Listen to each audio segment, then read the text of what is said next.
Alright folks, welcome back to Heaps of Games, and I've been playing Evil West for the last 2 days, pretty much solid, anytime I've gotten a chance to play it. And you know what, I'm absolutely loving my time with this game so far. It is honestly an absolute breath of fresh air to play something like this in 2022. And you know what, this game actually gives me a slight nostalgic feel because it takes me back to a kind of an era in and around when we had the PS2 games, Xbox 360 games, where we had development teams actually trying to create new IPs, try new things, give us just straightforward linear action games that weren't trying to win any awards or get their name up in lights for having accessibility options galore and cinematic masterpieces and all of this kind of nonsense. A straightforward linear action game with tons of combat and variety, and it's the absolute definition of a 7 out of 10 game, without a shadow of a doubt. Now, if I was trying to explain this game to somebody in one sentence, do you know what? It's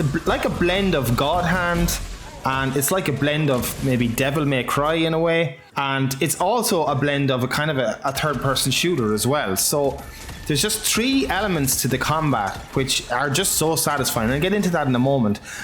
Before anybody trolls me, by the way, I'm playing this game on hard, and yes, the game is a challenge. I have died and died a lot. Pretty common for Heaps games, some might say. But anyway, regardless of that, once you do get past these challenges, the gameplay is just so rewarding.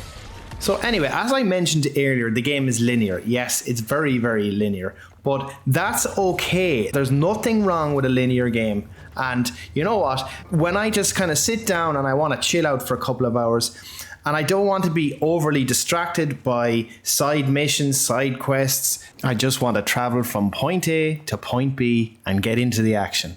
That's what this game delivers to me in spades.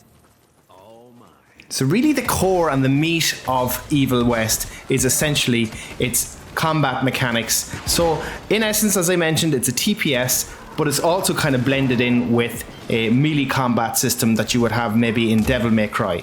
And it's all about variety and trying new things and being flexible with how you approach each combat scenario. There's also a little bit of maybe Doom 2016 arena-based combat flavored in there, and it also has certain finishing moves once their health pool is drained enough, and then they kind of glow yellow and you can move up and you can go in for the kill. Now there's also a leveling up perk system and leveling up for your weapons as well. You collect cash to level up your weapons, and you rank up essentially by killing enemies and bosses.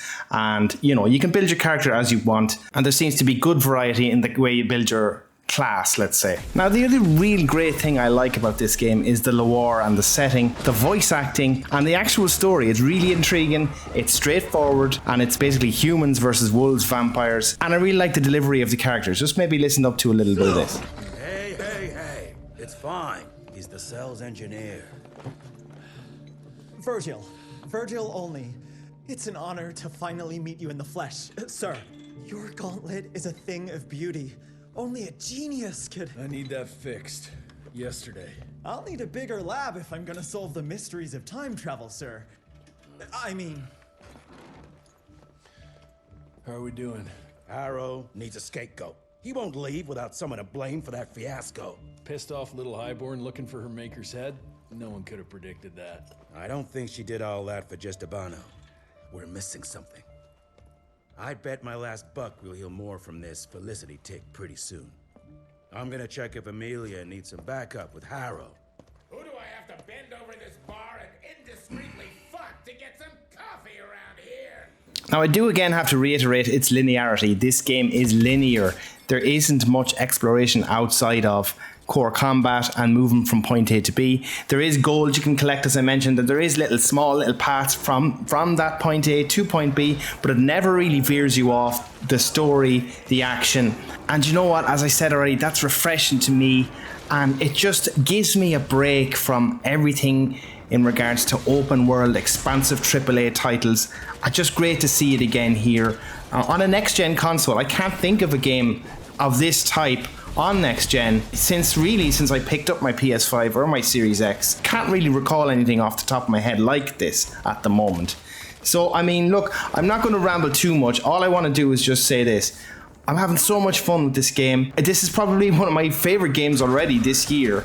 And I'm buried in the middle, remember, of God of War as we speak, and it's actually taken me away from that game, and I'm pretty much really finding it hard to put this down at the moment. So I shouldn't have went ahead and bought this. I suppose I should have waited, but I was just so looking forward to this throughout the year and any of the little previews I've seen of the game thus far, and I'm so glad I picked it up. So look, it is really worth your time.